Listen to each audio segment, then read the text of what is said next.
program is designed to provide general information with regards to the subject matters covered. This information is given with the understanding that neither the hosts, guests, sponsors, or station are engaged in rendering any specific and personal, medical, financial, legal, counseling, professional service, or any advice. You should seek the services of competent professionals before applying or trying any suggested ideas.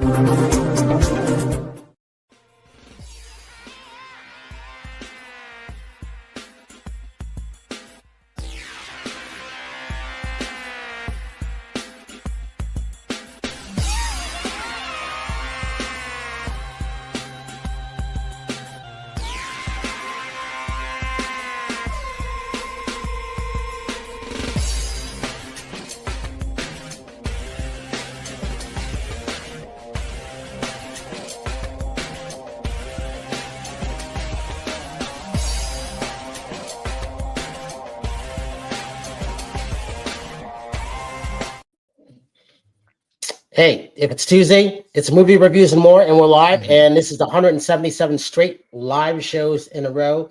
Rachel, this is show number 50. We got 2 more before we start season 6. And we just keep going. And the reason why the streak is important, because the reason it stopped was I was in Houston, Texas. and you remember that? Yeah. We've been going straight live. We've never missed a show, no matter where I've been cross country. How many people can say that? Nobody that I know of in the world. And if you are in the world, show me and let me know, because I don't like to be the only one. But I was at Rachel's house when we nobody showed up. Remember that, Rachel? That was funny. Yeah. That's like 2.5 years ago. And we've been doing this. The good thing about this show's been booked for almost 4 months. So we're going to have our friend Tommy Gunn on. And Dyanna suggested that this happened because it was about life after porn. And, when Chris was on the end of last, week's show for 60 seconds, I'm like, I got to have you back because your short film is really good. And since I'm going to be in Illinois and they're in Chicago, I said, why not? And I'm like, just letting you know, it's an X-rated show, but it's still about films. And we all are film lovers, because Rachel watches a lot more films than most of the average people. Dyanna watches a lot. So when I come see her once a year, I usually will watch something from either Stars or AMC. And Chris, I don't know you yet, but I'm glad to know you and your partner, Miles. So since you guys are here first, I want you two to introduce yourself. So you can't say you got, more than 60 seconds this time, can you, right? All right, so Miles, you guys are co-directors. So this is interesting because Rachel hasn't seen this short. Let's talk about your film. First, Miles, introduce yourself because you weren't here last week. Go ahead. Yeah, sorry. Yeah, Miles. I am the co-director on Girl in the Street. I don't know what else. That's all right. We're gonna come back to you. I just like putting people on the spot, and Rachel knows that. All right, Chris, tell them who you are, and then we're gonna go into your film in a little bit. Go ahead. Yeah, Chris Paisley, co-director of Girl in the Street, co-founder of Some Good Films. We have a couple shorts kind of on the festival circuit right now, so kind of an exciting time for us. And they're very different films, and I think The Girl on the Street is one that has been getting a lot of attention. It's been getting selected for a lot of festivals. Won some awards already, so we're in an exciting little season. All right, my good friend Rachel, tell them who you are, where you're coming from. Okay, I'm Rachel. Oh, thank you. I'm Rachel Roberts, and I have a little morning internet show called Coffee Talk, and it's been going on for a few years, and more than that. And I've been with Brian for several years as a co-host here, and I do a lot of TikTok stuff lately. And you're getting a lot of products sent to you. Congratulations. You worked your ass off for that. Yeah, thanks. And tomorrow tomorrow morning I think I'm going to be with Ruben with Fox News. They call me every now and then, have me come out there, and I get to do coffee talk on the news, so that's fun. And that's a great thing, because there's a lot of people who are jealous that you're doing that. You know that. It's fun. Yeah, it's a lot of fun. Well, it is funny, and you deserve that because you worked your ass off to get that far, and that's important, especially there, And then Dyanna, let's see how well you can speak. So introduce yourself. She is an actor. She is a director. She is a producer. She's one of the smartest people out there. that I know in my universe. There isn't anything that she can't do that she can't figure out. My That's a good goodness. thing. Go ahead, take it away, Dyanna. Take it away. Put you on the spot. Get you Exactly. answering some questions right away. Right now, all I'm trying to do is survive. I keep going from one sickness to another, but Wow. I rallied today because I was not gonna let Brian down. And I wanted to support my friend Tommy, who isn't here right now, but he'll be catching up with us a little later. The work that he did in the documentary that he brought forward, I was so moved by, because it's all the things we never got to say, all the things when there were big companies where we weren't allowed to show the human side because it was all so much fantasy. So I wanted to actually just be here more in support of that. And, I always love being around my friend Brian, especially when he's here and I can hear him downstairs. Hello. Sorry to interrupt you guys. Hey, there he is right there. And so Miles and Chris, hold on, because he's actually on a set. So he may have some time. So this is going to be a weird, good show. And I forgot to say this. So we're broadcasting live on Talk for Media, K for HD Radio, Talk for TV, and streaming on over 100 outlets around the world right now. And that's the good thing. And also streaming on womenontv.tv, iTube 247 out of Franklin, Tennessee, where we have over 40 million views and counting. So that's a good thing. And I kicked the rest of the host off because I want to make sure we had time with Tommy. And I want them, Miles, you don't know what's going on here. But, usually we have like 9 people on our shows continuously. And Rachel will tell you, if someone's not around, they're fighting to stay on the spot because they get jobs and we all have fun and we're very, very close with each other. So Tommy's going off of his phone because his computer is old, but he didn't know he's going to be on the set. That's a challenge and everything. So Miles and Chris, you guys know what this stuff is like when it comes to technology, right? Oh yeah, we've been there. Yeah. There we go. All right. So Tommy, now that we have you, and I don't know how Excuse long me we for have my you for absence. before we have to go back. Tell everybody who you are, where you're coming from. Yeah, Tommy. I am Tommy Gunn, and I'm currently on set actually here in East LA in Los Angeles on a movie set called Scissors 2, where I get to play a strip club manager. So I thought I would flick my hair back and get this the strip club manager vibe going. So yeah. And let me ask you this: what did they say time-wise that you had? Did they give you a timer? Well, they cut me loose and said, "Okay, you're good to go about your business, and then we're going to shoot some other stuff." So I have until they come get me, which is probably 45 minutes, so plenty of time. Okay, all right. So everybody is a filmmaker and a producer and a director in a different way. So Tommy, now that you'd introduce yourself, let's see what clip this is. I don't know what Rebel put up. Let's show. Okay. It's a surprise. Let's just go for it. Yeah. I'm going to put my special glasses on so I can see. And don't do anything to your phone. Okay. Nope. It's I the won't girl with touch the it. street. So Miles and Chris, this is good.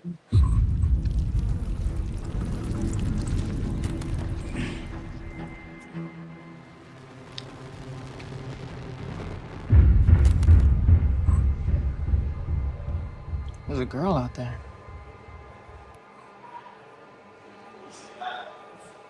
She's in the street, she's screaming. She seems distressed. I think she's in some kind of trouble. Should I do something? Why haven't you checked on her, sir? She's got something on her head. It's like a face.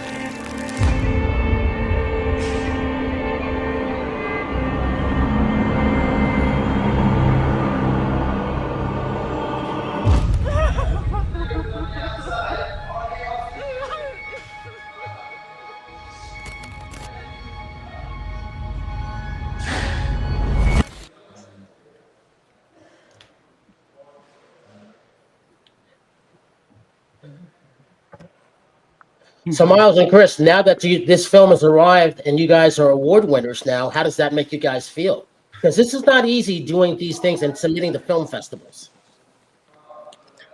Yeah, it's been a fun journey. We've had like a couple so far. We just came back from Vancouver, Brooklyn. Chris came back from Maryland, I think it was. We got another festival coming up in Canada. So it's been interesting seeing just sort of the reception. from people who we don't know because we did like a private screening, and we had a lot of people that were just friends and family that we streamed the film for, and it's always a different sort of experience with people who have no reason to like the film at all.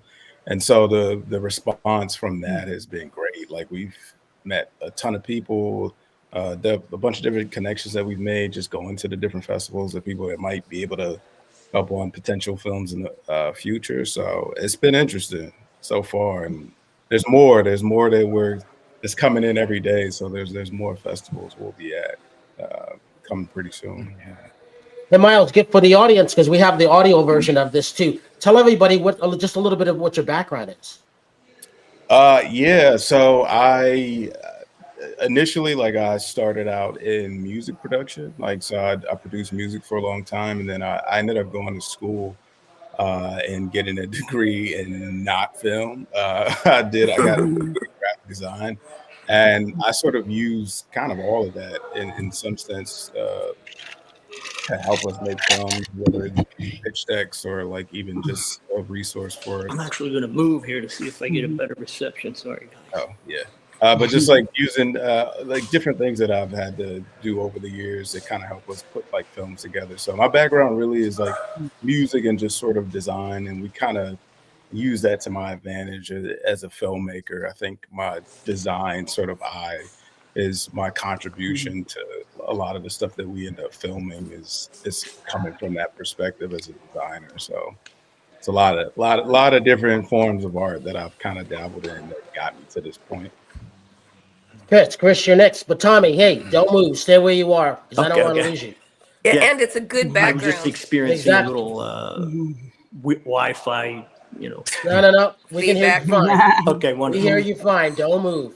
Hey, Chris, talk about your experience of this, because I know what it's like to pick films in the Hollywood Film Festival. And I always tell filmmakers it's not easy to get films in. There's a lot of films that go in, and just because you're not chosen doesn't mean your film is not good. And your film is good. And so what happens with a lot of these things is there may be 2 or 3 films that fit that criteria, but it doesn't mean it's not in. But when you also get into the other film festivals, that's a great thing, because a lot of films are just not chosen. And it's not because they're not bad or not good. It's just they have what they need to have. And that's never explained to you guys. Yeah, no, true. Yeah, no, that was kind of our experience. I mean, a couple of years ago, we made our first short called Alice, and it was like a science fiction film. And we felt like what we were making was pretty good, but we really had a hard time getting into festivals, and a lot of it had to do with the length of the film. The film was they say a short is anything under 40 minutes, but really if you're making a short, you want it to be 10, 15 minutes, something like that. We put together a 35-minute short, and once we started going to festivals, we learned well, if your film is that long, it has to probably be better than 2 to 3 other films if you're trying to program a shorts block. And so there's all these kind of little things you learn just once you're on the festival scene. And so when we made The Girl on the Street and our other film, Silk, we kind of had in mind, okay, it needs to be, under this length. It needs to be simple. What it's trying to communicate needs to be more simple. We can't try to communicate 17 different themes in one, in a short. We got to really sort of lean into, okay, what is the concept for this? For The Girl on the Street, it's a girl shows up in the street. What happens next? And we kind of had fun just figuring out, okay, what happens when you go out there, and just creating mystery around that. And I think that's what people have kind of responded to, just the mystery of what it's out there. What does she look like? What is she going to do? What's going to happen to him? It was kind of fun to just keep it simple. See, that's good to know, because it's one of those things where I liked it for those reasons, and congratulations to you guys. And in a way, it's been a while since anybody has put Chicago on the map when it comes to films. If you think of the Breakfast Club and all those things like that, John Hughes, there really hasn't been anybody since then. So I'm looking at you two to kind of be like that. And so since Tommy, in a way, except the black version, right? No No pressure. pressure. No pressure at all. Yeah, exactly. I have 14 acres and a bunch of different buildings and a 1900s house. If you guys ever want to shoot, you are more than welcome to come out here and use my property. Oh wow. That sounds great. Yeah. Yeah. Exactly. Where are Exactly. you That's what it's located? about. Where are you located? I'm about an hour and 40 minutes from Chicago, Oh, nice. Okay. Dixon area.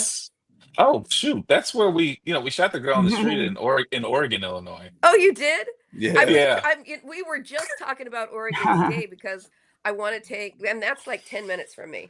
Oh, Yeah. I wanted to No, take our crew stayed in Dixon. Oh, really? Yeah. Okay. And they were right where Rebel. we stayed because there's only one hotel. Well, 2 hotels, right? You know. It was like an Airbnb, like this huge Airbnb really? by like a that's so funny. Yeah, I mean, obviously we like shooting out there, so Yeah, and I'm surrounded by cornfields, so I mean, and it gets real creepy if you want to do something creepy here too. Nice. And Tommy, I think I'm back. since we Yeah, got you you back, are. Tommy. Look like I'm back. Yeah, we got you back. Do not Tommy's move. taking us on an adventure. I'm walking around East LA with a phone prop. Just like I want you to tripod stay in my right phone. there, and I'll tell you Okay, why. I'm not Every moving time anymore. when we have someone on a film, and we can hear you, but we're gonna hear your background noise, and that's what we don't want. So the other thing is we don't want to keep losing you too. So, and we're getting ready to show you a Staying clip. right here. All right, good. All right, we're gonna show you a trailer. We're gonna come back to talk to that, and then so you can't make a show like this up, right, Rebel? Rachel. What's the chances of them shooting where Diana is? You know what I mean? Crazy. All right, Tommy. We're gonna show you your clip now. Let's take a look at this. Sounds great. No, we're actually going to play this one because we switched them because I didn't. Okay. Here we go.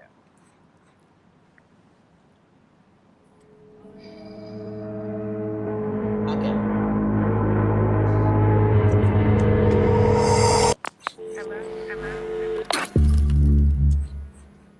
What is it that you really want? True happiness. Don't you feel it? There's something wrong with you. What are you waiting for?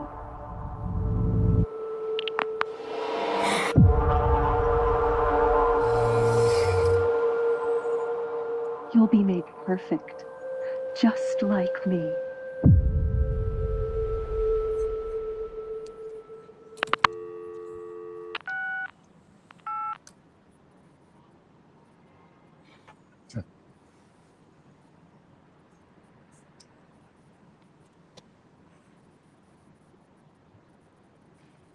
Now I haven't seen that yet, but that's trippy because that right. blonde woman makes me think of Megan.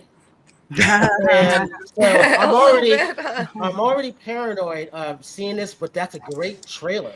Is that a short film also, Miles and Chris? Yeah, so we for some reason decided to write 2 films at the same time last year, and we kind of shot them not simultaneously, but they were in post at the same time. And this was the first one that we shot after Silk coming back after we went to South by Southwest. And yeah, this one is strange. We tend to lean into a lot of sci-fi, horror, thriller-ish stuff. So this was kind of our first attempt after doing like our previous film a couple of years ago, where we had some confidence as far as like knowing what it was we wanted to create and how we wanted it to look visually, where we had like, a bit more of our director voices. We're kind of a little bit more confident. So that was like the first thing that we shot, like going into, 2024, I guess now. And then we shot them back to back, and they're kind of both making their festival runs right now. Yeah. The fact that you went to South by Southwest, that's a great thing. Because that's one of the best festivals in the world. So that's good. So Diana and Rachel, you haven't seen this yet. So both those trailer clips, what did you think of those? Because Rachel, awesome. she likes to They're watch very a lot well of things done. like that. Yeah, that looks really They're good. very they draw you in. They're very Yeah, well it was sexy Thank in the you. beginning. I thought it was going to be something Tommy was doing. Nope, that's coming next. We got a trailer on that.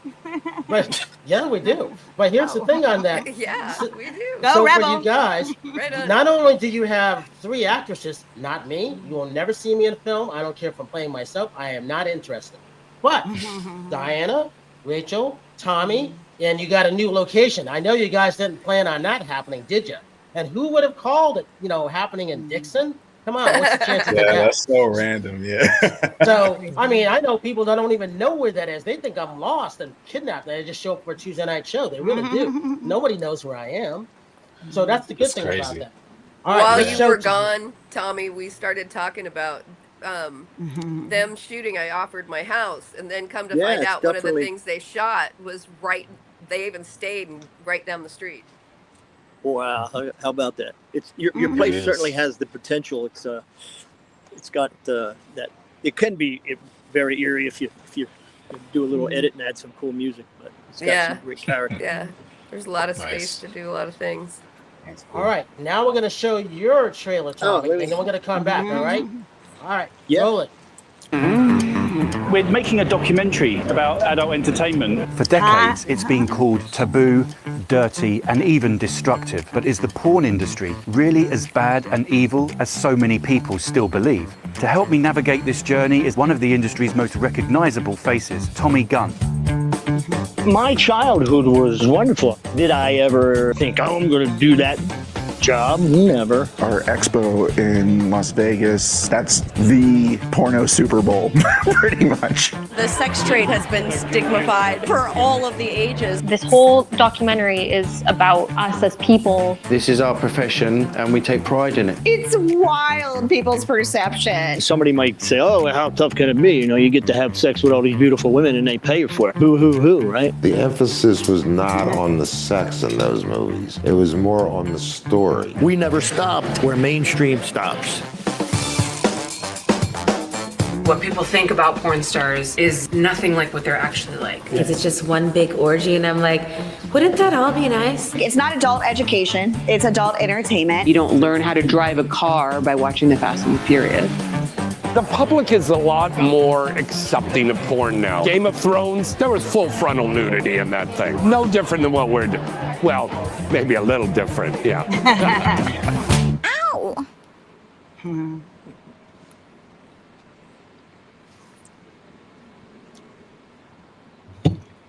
Wow. All right, you guys. So this is streaming on Amazon now, and it's actually a really good documentary. So I've known Tommy and Dyanna for years. So this is the side that people, I remember going back, I would be that only mainstream journalist and person that would say, hey, come with me. What do you guys want to do after this career?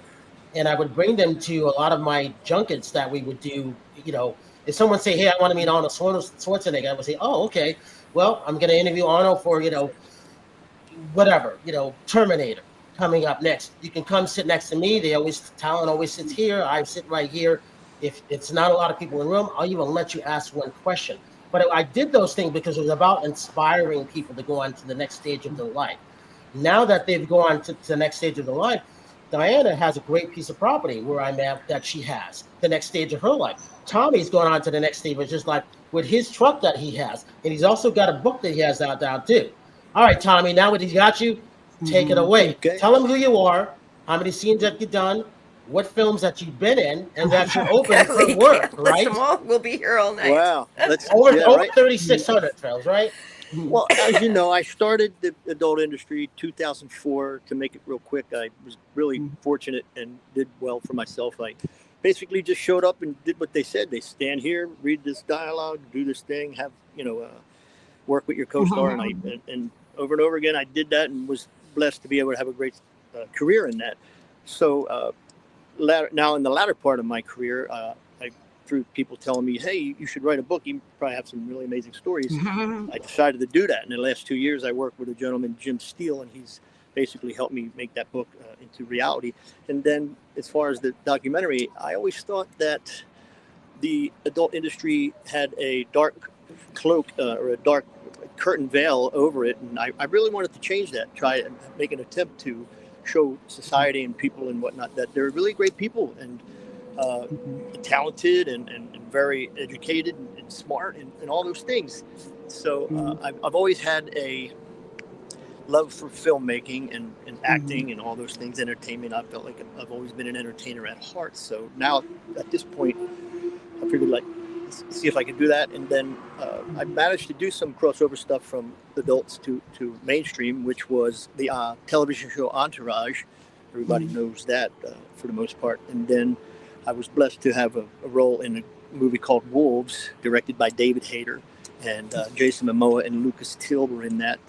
Then additionally, I did a movie for a company, or Gangsterland, with Milo Gibson, Mel Gibson's son. I play Mayor Dever, and that was opposite of Michael Pare and Jason Patrick and stuff. So I managed to do some mainstream stuff when they, I guess for lack of better words, were welcoming enough to have me in their project, and they weren't scared of some of the collateral issues, like, oh, how can you have a guy who did those movies being yours that do this? And I always thought, well, you can't deny that 22 years of making movies and 22 years of being in front of the camera, and then an international fan base wouldn't come to follow me over to see what I was doing in the mainstream world. So I have a built-in fan base over those years, whether they want to recognize that or not. I think there's no denying that, and I think Dyanna can relate with all the things I said, so I'll let her take over. Well, I honestly, when I saw, he said, oh, I did this documentary, it's on Amazon, and I was actually, I couldn't believe that he had actually gotten something it was adult related on Amazon. And so then when I watched it, when you are somebody who is extremely intelligent and you go to convey to somebody what this world is really like, we are not just sex addicts. It's nothing like that at all. In any way, we are more athletes. If you knew what went into each and every scene and all of the things that you have to do and how you may not feel like doing that day. There is so many people that just think because they have their relationship with what adult is, they really think that they know what is in us. They have no idea that, their grandmother may have died that day, or whatever the case may be. It's a human, intimate thing that you're doing. You just happen to be showing it to the rest of the world. And it is our bravery that has tested most every venue of new entertainment, whether it be multi-screen, whether it be AI, whether it be going from film to Betacam to from DVDs to Blu-rays to all of those things. It has always been our industry that has tested those things led the first. way. So Yeah. Miles and Chris, what she's leaning to is Consumer Electronics Show, CES show, every January. I don't know how old you two guys are, but back in the day when we were all having fun, you and Rachel, because Rachel's my friend, we talk about this stuff all the time, is that the CES show was combined with the AVN show, Adult Video News Show, at that point, the first week of January. And so there was a lot of crossover. So I was always that mainstream journalist that was credentialed for both sides. And I would be on the CES side wondering what's going on the adult side. I'd be on the adult side wondering what was going on with the CES side. So when it came to the technologies, whether it was, vibrators or VHS machines, beta machines, remember CD-ROMs? All of this stuff started on the adult side first. They led the way to everything. And then the mainstream world caught up slowly but surely and passed. And then AVN thought they were big enough and they split off and, they decided to go up against Sundance. So they have their own thing at that point to now, but it was never the same. But all those people, there was literally 135,000 people at CES Saturday and Sunday, and Tommy and Dyanna, every single one of those mainstream people were coming over and they were stretching their necks, long lines and everything. They were making promises. I'll put you in our film. They would they were there. And if it weren't for them, a lot of them wouldn't have a big, huge fan base. Tommy's got like 74,000 followers on his Instagram. I don't even know what he has on his Facebook, but that's from just regular people in general. They all watch films. I was there to see these things, and I'm just relaying the message. And I always remind people, where do you think this stuff came from? And you know, you guys remember VSDA in the summers in Vegas, Video Software Dealers Association? Yeah. Where do you think the wrestlers came from? And all those rock and rollers. Do you think Gene Simmons wasn't having fun with a lot of people? Of course they all were. Oh, he's always at all of our conventions. Absolutely. Yeah. I'm just letting you guys know. So, you know, Chris is raising his eyebrows. He's like, maybe we have another film in us on this part. But that's how a lot of people were cast. And think about this: Boogie Nights, Paul Thomas Anderson. Look where he is now. That was his first film. Where do you think he came to? He came to my event that Bill Margo let me run back in 1994.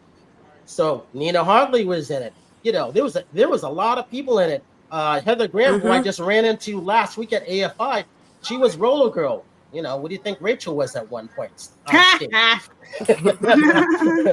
knows. But it was one of these things. Everybody started someplace. You can never judge where people come from, because directing is not easy. Dyanna knows what that's like. You guys know what that's like. Hey, Harry, it's not are easy. you looking for me? Know, I wouldn't do that stuff. You couldn't pay me to do what you guys do, and that's why I respect the art of that. So. Yeah, well, we don't get paid to do what we do. Yeah. You know. Hey, Tommy, who was that girl that was trying to sneak in? Oh no, that was Harry, the director. Harry. No. You had a girl who was peeping her head in before. Who was that? Oh, I'm at a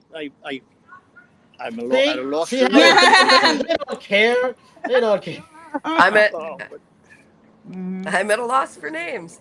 That's a good position to be in. Just to try to throw this in there, that was by no accident that the CES and the AVN were at the same time. They weren't stupid.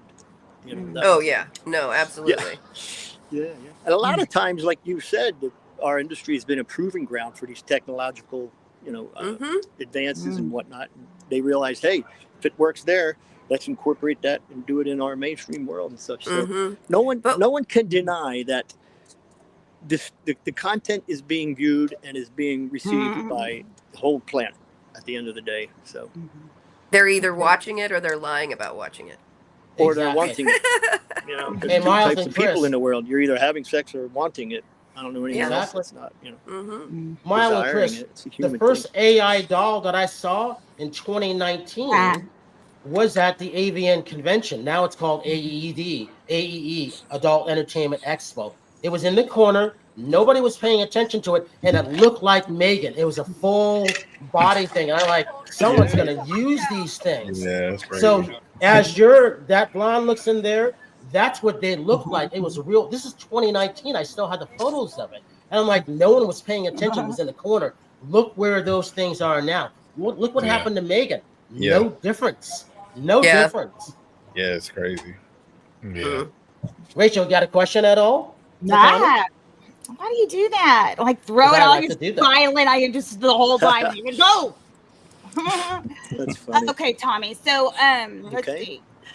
Are you able to have like normal relationships, like when you meet somebody like a girl and you try to, and you're like, well, I'm a porn star. I mean, do you have a wife? Do you have children? Do you have, I have no wife. I had two at one point. I tried to at the same time. One before the business. I was married for about 4 years before the business, and then I was married in the business for about 5 years. And before the business, so you were married. You were married to a woman while you were, porn star, and wife was like, No, she wasn't.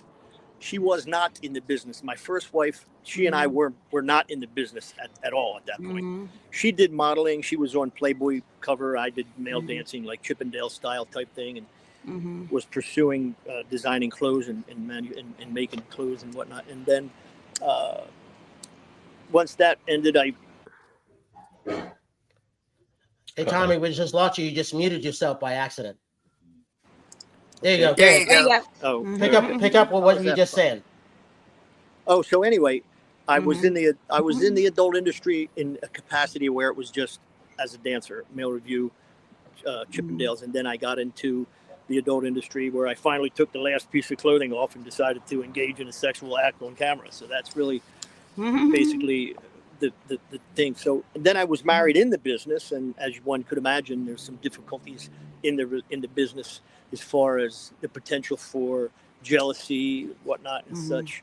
I experienced that, and it wasn't on my end; it was on my wife's end, which was unfortunate because I tried to support her in many ways, as far as her doing her job and whatnot. But so there was that, and now my last relationship was probably 13 years ago. I was in an additional relationship with a girl that was in the business romantically. We weren't married or anything of that nature, but we tried it, and again, tragically, there was some age differences, but it seems like Matthew McConaughey says, I just keep getting older and they all stay the same age. So, and then as far as trying to navigate a relationship in the mainstream world, I guess, for lack of a better word, civilian world, that's what we refer to people that don't do our industry as civilians, there would be some communication and trust issues there. It's an impossibility. It's very it's almost impossible, unfortunately. Yeah. It's not, I don't want to rule it out, Yeah. It seems like it would be. It seems like that would be really tough. There are either expectations or there are disappointments. There are social standards of what people expect in a relationship. Yeah. And even if you think you're okay with it, there is always going to be that one person that you have to be able to put your boundaries and say, that person might bother me if you were with them. But to be able to have that relationship and actually talk about those things isn't something that happens very often. And that also creates the infamous third person. You always have the adult industry to blame when there is an actual communication or problem with the relationship. It's always the infamous, well, you're going out to do this. And so here's where I'm going to step in, because in interviewing all those celebrities, they have the exact same problems. There is no difference. So you can't blame that industry when they're having the same problems, because I know I was there with Nick Cage, and I don't know, again, Miles and Chris, I don't know how old you guys are, but Charlie Sheen and all those guys, they were all having fun. We were all friends. And I was there. Well, yeah, we were all there. If his publicist at that point, Stan Rosenfeld, which is George Clooney's publicist, Danny DeVito, Helen Mirren, Morgan Freeman, Gene Simmons. He used to have Will Smith, and then he couldn't take Charlie Sheen anymore, and he actually got rid of Charlie Sheen. And if you look in the background, if you watch it, is Charlie's doc. It's very good. It's on Netflix. You will see a guy, small guy with glasses. That's Stan Rosenfeld. He's one of the most powerful, publicists in the world. And I'm just happy that till this day, going back to 1996, he's let me interview all of his clients. That's just him. So he's had to deal with all of these things. So there is no differences when it comes to those worlds like that. And I was always that guy to say, hey, these are my friends. They can act. They entered the adult business sometimes because they were told that they would enter the mainstream world. Weren't they, Dyanna and Tommy? People were actually told them that, which was nonsense. Think of this. When I got into the adult world, I looked at it like, if I'm an actor, this is the role. I'm going to play a male porn star for the next 22 years. Do you age out of it? Do people like? Yeah, and then is there like a certain age where you they're like, all right, you're too old for this now, or then is that why what happens when you get to be a certain age? The stamina that it takes to do it is one thing. Right, yeah. But I'm fortunate that if I really wanted to be back because of all of the MILF and right, and all of that, I'd be fine. Yeah. But as you start to, the industry has changed, so they're not really looking for actors anymore. They're looking for somebody who can do the short game. And that's not what really either. He can do it all day long, but that's not what I'm in, I don't want to be doing that. Neither does he. He likes the long game too. Yeah, I I love the creative, the acting, the storyline, development, movies. That's why I've got some. That's why I still deep down inside possess a filmmaking, acting, creative urge, and want to continue in that trajectory. It's just a pivot now at this point. You know, again, nobody can deny 22 years in front of the camera. You can't say that. I don't have talent, set, right? Yeah, you know, ability to handle myself in front of the camera on set. And think about that as an actor. You know, if you were an actor and somebody say, "Okay, this role requires you to do this thing, and that's have sex on camera," can you, as an actor, do that? And I did it 37 times. And there are a lot of movies that we don't know. I was just looking at a list. I was telling you, Tommy, not too long ago. There's a list of all these movies where they really wanted it to be real. They're not showing it to us, the two but actors it actually happened. It happened. Right. So It was happening on set because they wanted it to be real. They're just not telling you that. And so they didn't show it, so it doesn't get deemed X-rated. Wow. Oh, yeah. So, again, hey, Tommy, let me say this. So if you guys think of 9.5 weeks, all those movies in the 80s and the 90s where people were going in to the video stores and renting, that's why those movies did so well, because people could go and rent them and take them home. And those VHS tapes made a lot of money for a lot of people. And a lot of those people say, "Hey, can we get this girl to come and do a nude scene or to do a stand-in?" And they did. And so they got word, and they didn't always use their names, but you know, they were willing to do it. And I just wanted to set that right, you know? Yeah. Wow. And Miles and Chris, we got a question for Tommy, because Tommy's going to ask you guys one, since you guys are the directors here. Oh man, you put me on the spot. He's good at Seems that. like that's the thing he does. I know, yeah, put you on the spot. Yeah. Hey, how often do you get a chance to talk to two legends?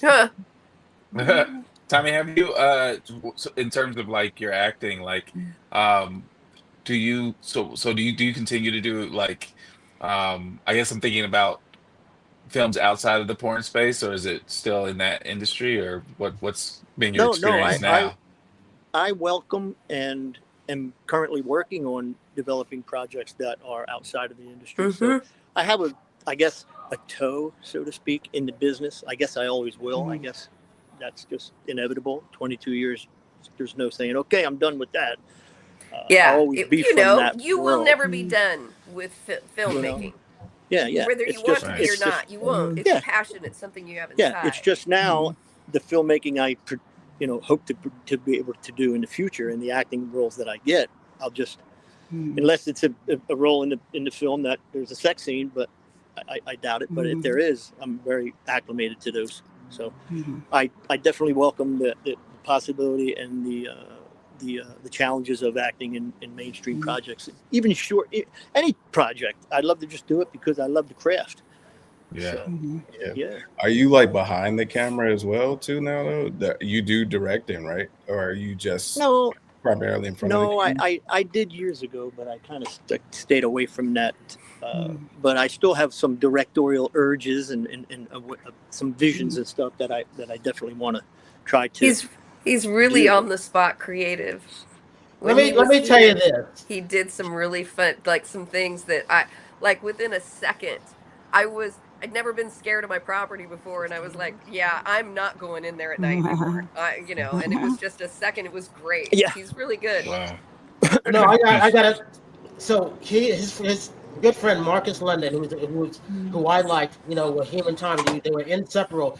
They did behind the scenes on a makeup like Gladiator, and it ended up winning awards. That's when I saw what Tommy and Marcus could do at that point. Now, Marcus doesn't live in the U.S. anymore, but Tommy is still here. So he is available for these things, but he knows.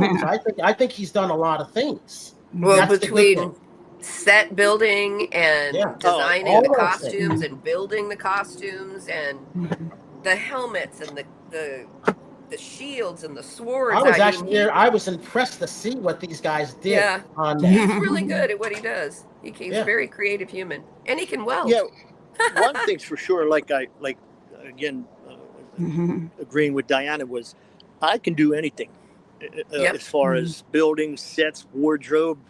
You know, even go run good coffee. I'm not too good for any of that. You know what I mean? Go and help out and whatever, sweep up the place after it's done, or be the first guy out there to open up the doors and get everybody started. You've done it. I love filmmaking. I love everything about it. I will always have and always will, and I will always remain in that trajectory, on that path, and it'll happen. So, you know, that's why I get a little anxious because, you know, I'm one of those guys. I want it to happen yesterday, and I think a lot of us are in that headspace. But, you know, in time, things will take place, and you know, will happen. So I have a lot of hope and faith in that. So. Hey, so Tommy, we got a couple minutes left. We got about 5 minutes left. Hey, so you get a chance to ask Miles and Chris. You haven't seen their short film, but their film is good. And I haven't seen Silk, but it's scary enough to remind me of Megan that I want to see that. Sure.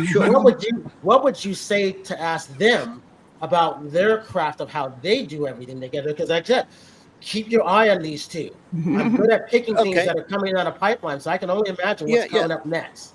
Well, it sounds like you're, I guess, collective between the two of you in terms of your creative and things and projects you work on. Is that correct?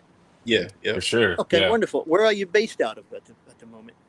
Close to each other, or they're by me? Yeah. Oh, copyright, right. Okay, wonderful. Hey, we're in the Chicago area. We're like down the street from each other. And then in terms of how you, I guess, for lack of better words, were inspired and motivated and encouraged to want to pursue filmmaking as a person, and you know, when did it all start for you as a young person? We started out as just fans of film. Honestly, like we didn't actually start creating, like doing filmmaking together until like after the pandemic. We have both had our own like careers. I mean, I've always been a storyteller, I guess. I used to be a journalist. And I sort of had gravitated towards writing stories and stuff like that. But I mean, we just love movies. And we started a podcast where we talked about movies with a friend of ours. And that sort of snowballed into like, maybe we should make something, you know? And absolutely.